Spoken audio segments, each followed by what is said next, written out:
I was 10 years old when my world changed forever. I still remember that night clearly, the sound of breaking glass, my mom crying, and my 5-year-old sister Sarah clutching my arm as we huddled in our shared bedroom. It was the night Mom finally had enough of Dad's drinking and kicked him out. The changes came fast. Dad disappeared completely, no visits, no child support, nothing. Mom had to work longer hours at her office job, leaving me to pick up the slack at home. At 10, I learned to use the microwave, figured out how to work the washing machine, and became responsible for getting Sarah ready for school. "Lucy, you're such a good big sister," Mom would say, kissing my forehead when she came home late, exhausted from work.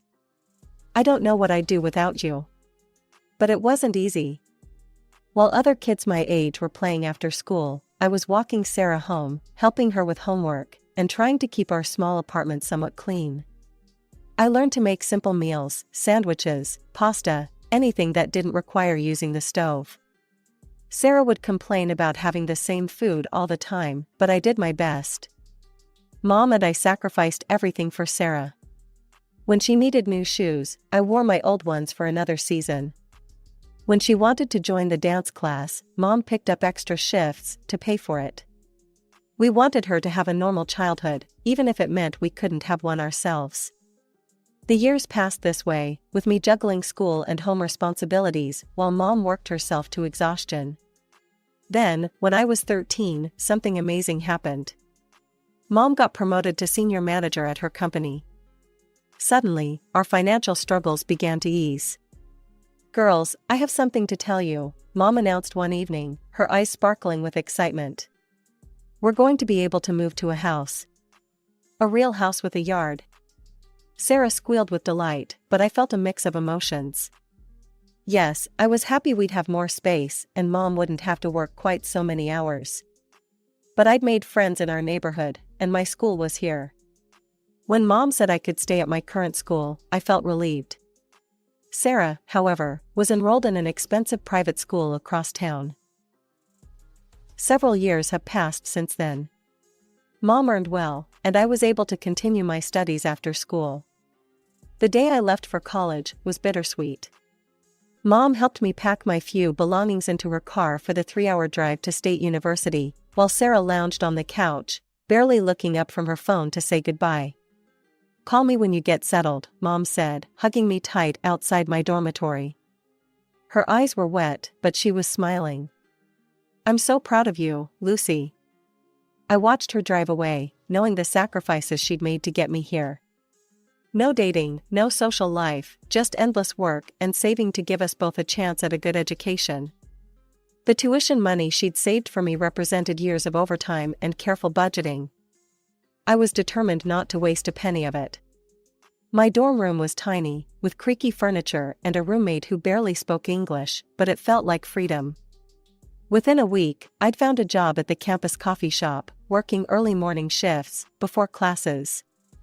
The manager liked that I already knew how to balance responsibilities. Between classes, work, and studying, I barely had time to breathe, but I loved it. My professors noticed my dedication, and by the end of my first semester, I was on the dean's list. That's when the calls from Sarah started becoming more frequent. "Lucy, you'll never believe how unfair Mom is being," she whined through the phone one evening as I was finishing my economics homework. "Everyone at school is going to Coachella, but she says it's too expensive. $3,000 isn't even that much." I nearly choked on my ramen noodles. $3,000? Sarah, that's crazy. The calls followed a pattern. One week it was concert tickets, the next it was a designer bag everyone at her school had. When Mom refused, Sarah would call me, hoping I'd either send money or convince Mom to give in. My breakthrough came during junior year. My business strategy professor recommended me for an internship at Preston and Associates, one of the top firms in the city. The work was challenging, but I threw myself into every task, staying late and coming in early. "We don't usually do this," Mr. Preston told me one afternoon, "but we'd like to offer you a position here after graduation. Your work ethic is exceptional." I was walking back to my dorm, still floating from the news, when my phone buzzed. Sarah again.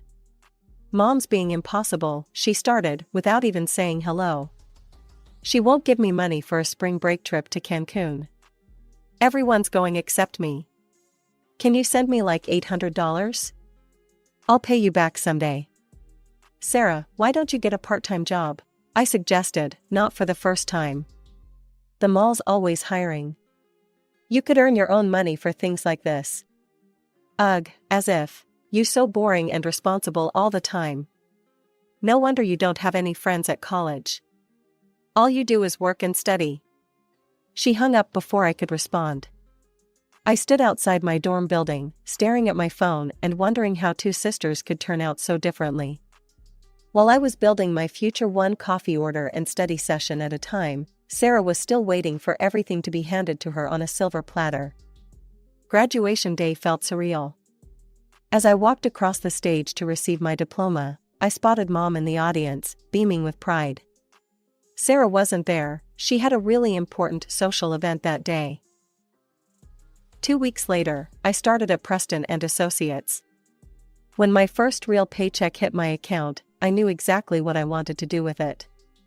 I spent hours picking out the perfect gifts, an elegant silk scarf and matching bag for Mom, and a high-end makeup set from Sarah's favorite brand for my sister. Surprise! I called out, walking into our family home one Friday evening. Mom was in the kitchen, cooking dinner as always. Lucy, Mom rushed to hug me. When I handed her the wrapped package, her eyes welled up. Oh, honey, this is too much, she whispered, running her fingers over the silk. Nothing's too much for you, Mom. Sarah clomped down the stairs then, already frowning. I thought I heard your voice. What are you doing here? I brought you something. I handed her the beautifully wrapped makeup set. She opened it carelessly, ripping the paper.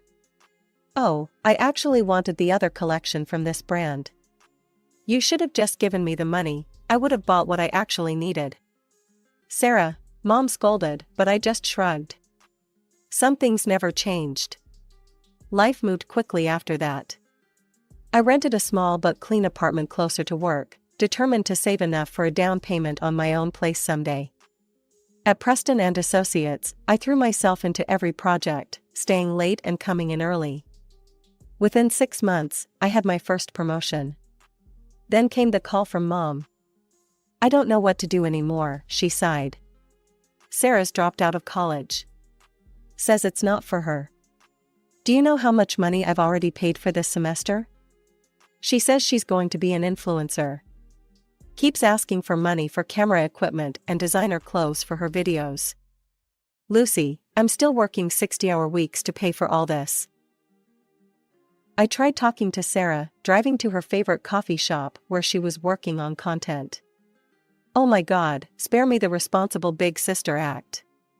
She rolled her eyes. Not everyone wants your boring corporate life. I'm building my brand. Mom gets it, even if you don't. But Mom didn't get it. She kept working overtime to support Sarah's influencer career, which seemed to consist mainly of shopping hauls and coffee shop photos. Then I met James. It was at my friend Maria's housewarming party. He was her colleague from the architecture firm down the street. Want to grab coffee sometime? He asked as the party was winding down. One coffee date turned into dinner, dinner turned into weekend trips, and before I knew it, a year had passed. When he proposed, it felt right. We moved in together in my rented apartment, planning to save for a house. By then, Sarah had her own place too, funded by Mom, of course. She'd gotten a job at an upscale boutique, though it seemed more about the employee discount than actual work. The call came on a Tuesday morning. I was in the middle of a presentation when I saw Mom's number flash on my phone. Something in my gut told me to step out and take it. Lucy? Mom's voice was small, unlike I'd ever heard it before. I need you to come to the hospital.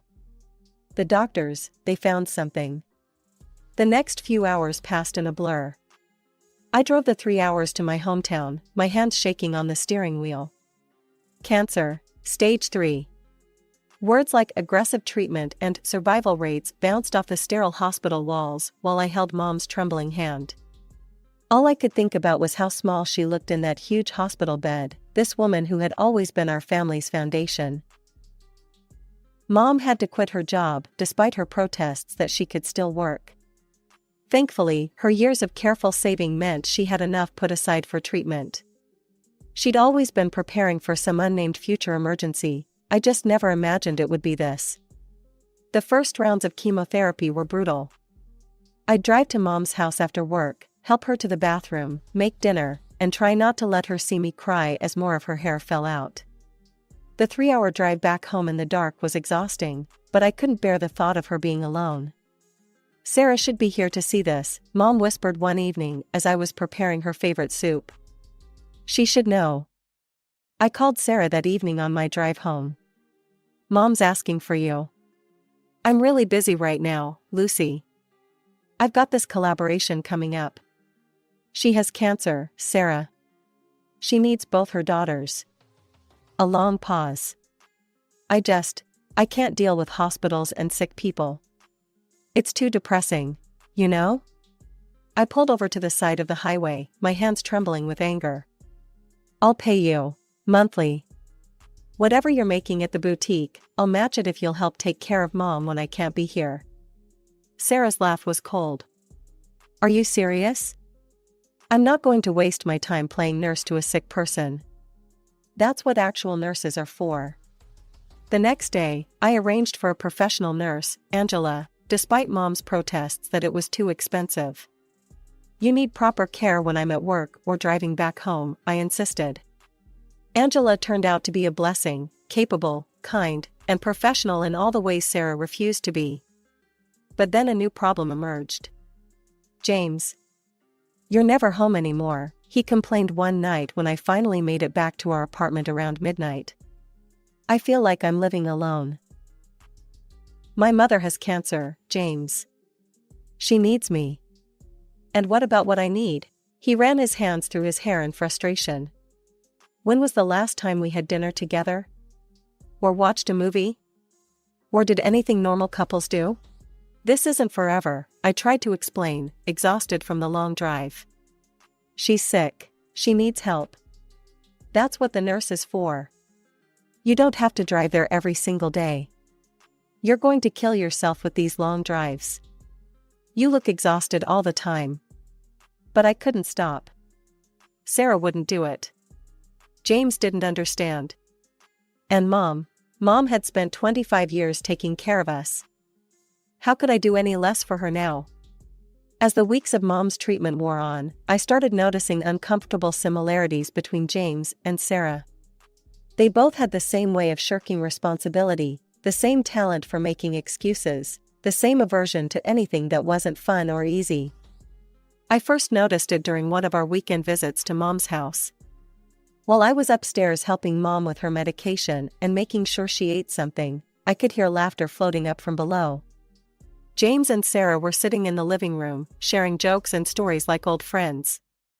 Honey, Mom whispered, go tell them to keep it down. I went downstairs to find them sharing Sarah's phone screen, both grinning at something. Could you two please keep it down? I asked, trying to keep my voice level. Mom's trying to rest. And James, could you come help me with her lunch? They looked up at me like teenagers caught passing notes in class. Always so serious, Sarah rolled her eyes. God, you're such a buzzkill, James added. Totally boring, they said almost simultaneously, then burst into fresh laughter at their synchronicity. I stood there, watching my husband and sister share a private joke at my expense, and felt something shift inside me. Something important was happening here, but I was too exhausted to figure out what it was. The months crawled by in a haze of hospital visits, late-night drives, and increasingly frequent moments of finding James and Sarah in deep conversation. But then, finally, a miracle, Mom's latest test showed remission. The cancer was retreating. You need a break, my boss said after I burst into tears of relief at my desk. Take some time off. You've more than earned it. That night, I browsed through travel websites, looking at beach resorts and tropical paradises. For the first time in months, I let myself dream about something other than hospital corridors and medication schedules. The Maldives? James said, suddenly interested as he peered over my shoulder. It was the most engaged he'd been with me in months. That looks amazing. I was thinking about a couple of weeks there, I said cautiously. Now that Mom's better. Yes, his enthusiasm surprised me. Let's do it, I'll take time off too. God knows we need this. For the next few days, we were almost like newlyweds again, excitedly planning our trip. We booked an overwater bungalow, researched restaurants, planned snorkeling excursions. James even surprised me by arranging a couple's massage package. For the first time in months, I felt hopeful. Maybe this vacation would help us find our way back to each other. Maybe all we needed was some time away from everything, the hospitals, the stress, the constant worry. 1 week before our scheduled departure to the Maldives, Mom collapsed. I was at work when Angela called. Lucy, you need to come quickly. Your mother's not well. The familiar drive to Mom's house had never felt longer. At the hospital, the doctors spoke in grave tones about heart complications from the chemotherapy. Mom looked so fragile in the hospital bed, nothing like the woman who'd raised us. Sarah, I said when she finally answered my call, I need you to stay with Mom. I can't be here all the time, and she needs someone. Are you kidding me? Sarah cut me off.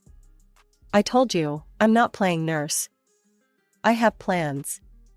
I hung up and called James next. His reaction was worse. No, he said flatly when I told him I couldn't go on the trip. No way. You are not canceling this vacation. My mother is in the hospital. There's always something with your mother. The tickets are non-refundable, Lucy. I'm going, with or without you. Are you serious right now? My mother could be dying. Yeah? Well, our marriage is dying too, but you don't seem to care about that. I packed a bag and moved to Mom's house that night. James didn't try to stop me.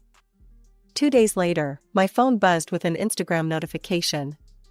James had posted a photo of his overwater bungalow. Paradise found, read the caption.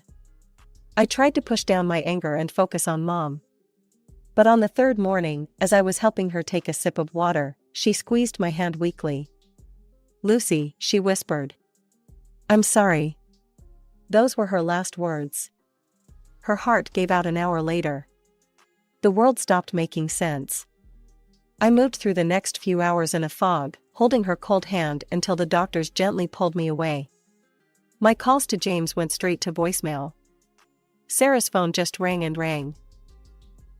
I sat alone in Mom's quiet house, surrounded by sympathy casseroles from neighbors, trying to plan a funeral for the woman who'd given everything for us. The funeral home needed decisions. The obituary needed writing. But my husband was gone, and my sister was nowhere to be found. In desperation, I called Jenny, Sarah's best friend since high school. Jenny, have you heard from Sarah? I can't reach her, and Mom. Mom died this morning. The silence on the other end stretched too long. Lucy, her voice was small, guilty. I think you should know something. Sarah, she's in the Maldives. She's with James. They left together. I'm so sorry, Lucy. I should have told you sooner, but Sarah made me promise. I hung up before she could finish. With shaking hands, I opened Sarah's Instagram profile. There it was, a photo of a tropical sunset, posted an hour ago. The same view James had posted yesterday. I sat in Mom's favorite chair, in the house where she'd raised us, where she'd sacrificed everything to give us a good life, and tried to comprehend how my sister and my husband could do this. Not just the affair, that was bad enough, but to abandon us now, when Mom was dying?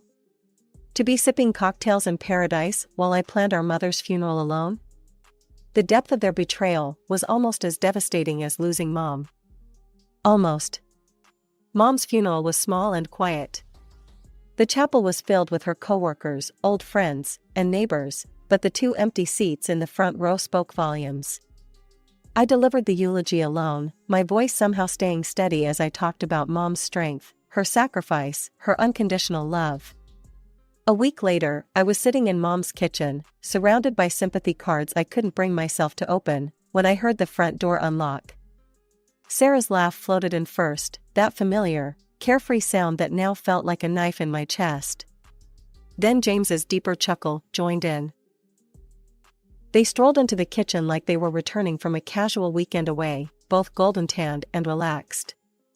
Sarah had a new designer bag. James's wedding ring was gone. "Oh good, you're here," Sarah said, as if we were meeting for coffee. "We need to talk." James wrapped his arm around Sarah's waist, and I watched my sister lean into my husband's embrace. The casual intimacy of it made my stomach turn. "I'm filing for divorce," James announced, pulling a manila envelope from his bag. "Sarah and I are getting married." I stared at them, these two sun-kissed strangers wearing the faces of people I'd once loved. Without a word, I took the papers and signed them, using the pen Mom had always kept by the phone for writing grocery lists. "Great," Sarah clapped her hands. "Now, you need to get out of the house. It's mine now." I looked up from the divorce papers. "What?" "Mom always loved me best," Sarah said, examining her manicure. "Obviously she left everything to me. I mean, I was her baby. You were just there. God, she probably felt obligated to keep you around." I packed a small bag that night, taking only what I knew was undeniably mine.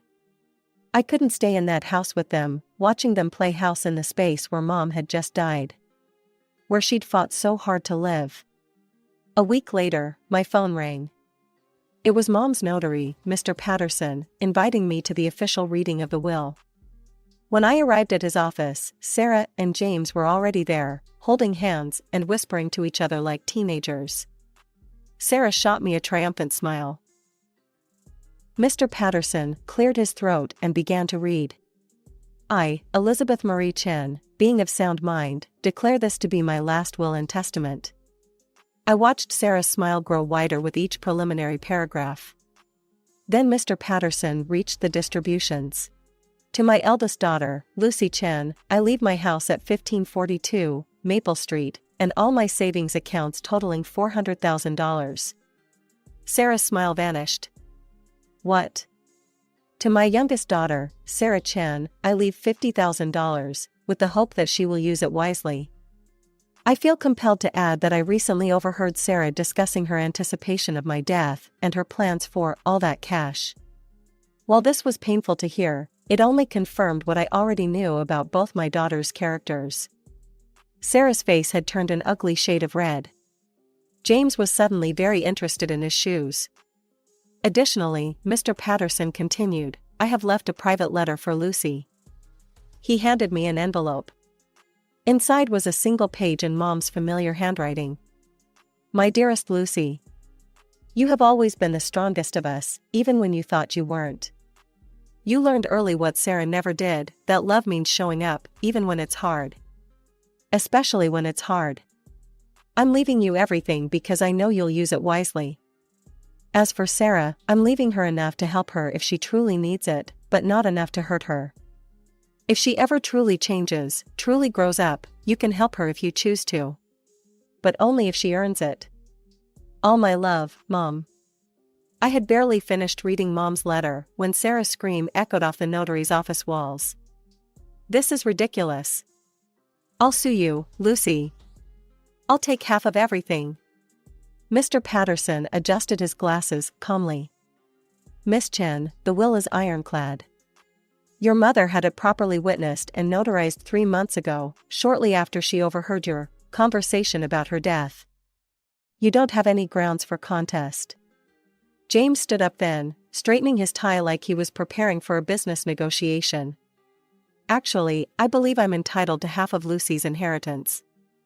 We were still married when Elizabeth drew up the will, Anne." "Mr. Turner," Mr. Patterson interrupted, "I've been practicing law in this state for 30 years. Inheritance is not considered marital property here, even if received during marriage. You have no claim to any of it." I watched their faces as it sank in, they'd get nothing but Sarah's $50,000. No house, no savings, no easy path to the luxury lifestyle they'd been dreaming of while mom was dying. They left, but it wasn't the end. For weeks, James kept trying to contact me. Flowers delivered to my job. Lengthy emails about how he'd found clarity during our separation. Tearful voicemails about second chances. Sarah took a different approach. She alternated between threats of legal action and tearful apologies, depending on the day. "I'm your sister," she'd plead in her messages. "Family forgives." But mom had taught me that family means showing up when things are hard. Neither of them had shown up when it mattered most. Through mutual friends, I heard they'd moved in together, playing house with Sarah's $50,000. It lasted exactly 2 months before they imploded. Apparently, Sarah's spending habits and James's controlling nature weren't as compatible as they'd thought. They had a screaming match in a restaurant that ended with Sarah throwing her wine in James's face and him calling her a spoiled brat. I blocked them both on every platform, changed my phone number, and asked my friends not to give me updates anymore. Some stories don't need to be followed to their end. Now, 6 months later, I'm sitting in my kitchen, drinking coffee from her favorite mug. The house still holds her presence in every corner, but it's not painful anymore. I've repainted some rooms, rearranged furniture, made it mine while keeping the essence of her. Sometimes I wonder if Sarah will ever truly change, ever become someone mom hoped she could be. The letter said I could help her if she did. But that's not my responsibility anymore. For the first time in my life, I'm focusing on my own healing, my own growth, my own future.